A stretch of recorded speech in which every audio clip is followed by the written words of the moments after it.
I think इसकी जेब में कुछ ऐसी चीज है जिससे ये बॉल टेम्पर करता है। जब तक मुझे इंसाफ नहीं मिलता मैं इंटरनेशनल क्रिकेट नहीं खेलूंगा। पारी जान दो, ना गुस्सा क्यों करते हो। 2 से 3 सेकंड में गेंद टेम्पर नहीं होती। क्रिकेट के रूल ये कहते हैं कि आपने भले 3 सेकंड में टेम्पर किया या टेम्पर करने की कोशिश की या बॉल को छेड़ने की कोशिश भी की, जुर्मदार ठहर देंगे। मैं इस इल्जाम के साथ PSL के क्या इंटरनेशनल मैच भी नहीं खेलूंगा। ये बयान दिया है फखर जमान ने कि मैं अदालत का दरवाजा खटखटाऊंगा, मैं हर उस प्लेटफॉर्म पे जाऊंगा, लेकिन मैं अपने ऊपर इस लगे हुए दाग को दूंगा।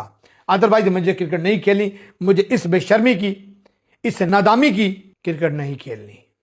अगर देखा जाए तो फखर जमान को पिछले 10 मैचों की फोटो सामने नहीं है, वो गेंद को ऐसे ही पकड़ता था। अब जो बात खुल के सामने आ रही है ना, वो ये है कि कराची किंग की मैनेजमेंट ने या टीम ने रेफरी को, अंपायरों को शिकायत लगाई कि हमें शक है कि फखर जमान गेंद के साथ छेड़छानी करता है, टेम्पर करता है। हालांकि वो 2 से 3 सेकंड का मामला है, जो गेंद उन्होंने पकड़ी 2 से 3 सेकंड में गेंद टेम्पर नहीं होती। लेकिन चूंकि ये सुनने में आ रहा है कि 12वें से 13वें ओवर में कंप्लेन इसके खिलाफ की गई और 12-13 ओवरों के बाद, जिनके 7 ओवर बाकी थे, हर ओवर में ये बॉल टेम्पर या छेड़खानी फखर जमान कर रहा था, जिसके ऊपर उनके प्लेयरों को शक हुआ और उस शक की बुनियाद के ऊपर उन्होंने अंपायर को बोला और अंपायर ने सख्त नजरें जमाई हुई थी। शायद जब अंपायर एक्शन लेने के मूड में था तो तब कैमरामैन को बोल दिया गया होगा कि जब जब गेंद फखर के पास जाए तो आपने उसके ऊपर फोकस रखना है। अच्छा, फखर का यह भी था कि 3 सेकंड में मैंने क्या बॉल को टेम्पर किया होगा। क्रिकेट के रूल ये कहते हैं कि आपने भले 3 सेकंड में टेम्पर किया या टेम्पर करने की कोशिश की या बॉल को छेड़ने की कोशिश भी की तो आप जुर्मदार ठहर देंगे, आप मुजरम ठहरेंगे। अच्छा, आगे बढ़ते हैं।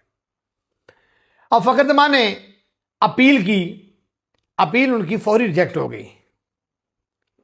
अस्सलाम वालेकुम दोस्तों, पाकिस्तानी ओपनर फखर जमान ने बॉल टेम्परिंग के इल्जामात के खिलाफ अदालत का दरवाजा खटखटाने का फैसला कर लिया है। आज फखर जमान की अपील पर समाअत हुई। 3 रुकनी कमेटी थी जिन्होंने फखर जमान की लॉजिक जो बातें हैं वो सुनी। उन 3 रुकनी कमेटी में प्रोफेसर जवेद साहब थे, डॉक्टर मुमरेज साहब थे और सैयद आसिफ साहब थे।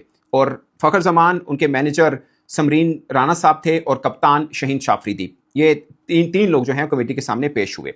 क्या क्या बातें हुई उसके ऊपर तो मैं आऊंगा, मगर मैं आपको उस कमेटी तकरीबन 1 घंटा हेयरिंग जो है वो चलती रही है। पहले आखिर से मैं शुरू करता हूं।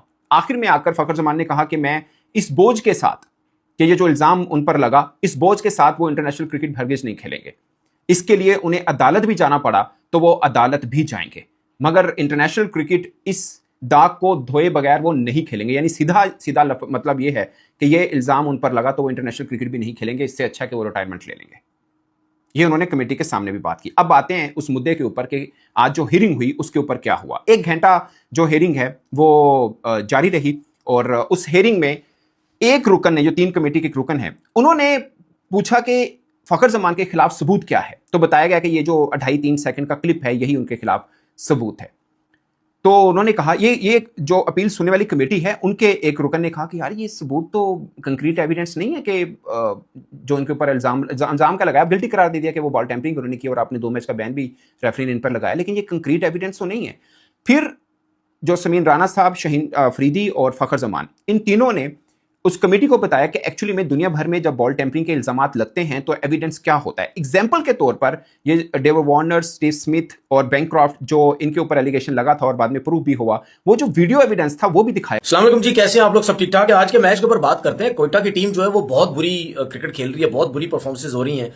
4 मैचेस में से 3 मैचेस वो हार गए हैं और आज का मैच भी जो खेले कोई नंबरिंग नजर नहीं आ रही, कोई एक नंबर नहीं किसी प्लेयर का, यार इस नंबर पे खिला दें। आज ख्वाजा नाफे को ओपन खिला दिया, उससे पहले एक मैच में 3रे नंबर पे, फिर 4थे-5वें नंबर पे डिफरेंट तरीके से खेल रहे हैं। सऊद शकील भी ओपन कर रहे हैं, आज भी 3रे पे आए।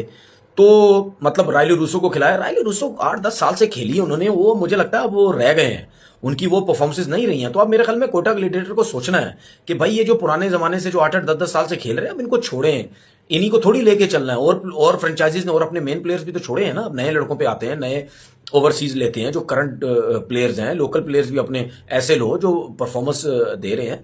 तो कोयटा ग्लैडिएटर की जो परफॉर्मेंस चल रही है आप देख लें, सऊद शकील ने 50 की, उसके बाद जैकब्स ने आके नीचे तकरीबन 45-50 रन की इनिंग उसने 49 आई थिंक उसने किए। बाकी तो किसी ने कुछ नहीं किया। हसन नवाज भी आउट हो गए, ठीक है। ख्वाजा नाफे को आज ऊपर मौका मिला, वो भी कुछ नहीं। राइलो रूसो कोई मारने की टाइम थोड़ी था, मार के सीधा हाथ में आ गए। तो इनके पास जो बैटिंग लाइनअप है वो अच्छा परफॉर्म नहीं कर रही है। बॉलिंग भी आप देख लें, नीचे से आके अहमद दानियाल जो अनफिट हो गए, हैमस्ट्रिंग उनकी इंजरी हो गई है, उन्होंने बहुत अच्छी बैटिंग कर रहे हैं, 9 बॉल पे 22 रन कर दिए। लेकिन जो मेन बैट्समैन तो कुछ भी नहीं कर रहे। इनके जो मैकडरमट है, ऑस्ट्रेलिया से ताल्लुक रखते हैं, उनको आज के मैच में उनको बिठाया गया कि ख्वाजा नाफे जो है वो विकेट कीपिंग कर लेंगे। तो ये इनको सोचना पड़ेगा कि किस तरीके से टीम को सेट करना है। दूसरी तरफ अगर मुल्तान की टीम को देखें, 14 ओवर में उन्होंने 167 रन कर दिए, 17 ओवर में उन्होंने कर दिए। आप देख लें, स्मिथ ने 50 रन की इनिंग खेली, साहबजादा फरहान ने बहुत अच्छा स्टार्ट लिया, स्मिथ और साहबजादा फरहान ने। लेकिन सबसे अच्छी चीज जो नजर आ रही है वो शान मसूद की आ रही। वो मिडिल ऑर्डर में खेल रहे हैं, 1500 से ज्यादा रन उनके हो गए। आज के मैच में देखें 40 कुछ रन किए, बड़ी जबरदस्त अटैकिंग क्रिकेट खेल रहे हैं। मतलब यानी रन स्ट्राइक रेट भी आई थिंक 150 से ऊपर का उनका स्ट्राइक रेट था। तो लास्ट मैच में भी उन्होंने बड़ी जबरदस्त वो बैटिंग की थी, ठीक है ना, तो अगेंस्ट लाहौर के। तो इनकी जो टीम आप देखें वो बैलेंस टीम है। एशले टर्नर को इन्होंने कप्तान बनाया। सब ये सोच रहे थे कि नहीं यार, ऑस्ट्रेलियन कैप्टन बना दिया, उसको इतना एक्सपीरियंस नहीं है, इतनी कप्तानी नहीं की है, वही कैसे करेगा, ठीक है। लेकिन उसने टीम सेट की। उसकी सबसे बड़ी रीजन ये है क्योंकि उसके पास जो 4 ऑस्ट्रेलियन प्लेयर हैं वो बड़े जबरदस्त हैं। पीटर सिडल, स्मिथ, फिलिपी, वो खुद ये जो है ये एक तो उसको सपोर्ट भी कर रहे हैं क्योंकि जाहिर बात है उनकी कंट्री का वो कप्तान बना हुआ है। उसके बाद परफॉर्मेंस भी दे रहे हैं। अगर हम टॉप 10 परफॉर्मेंस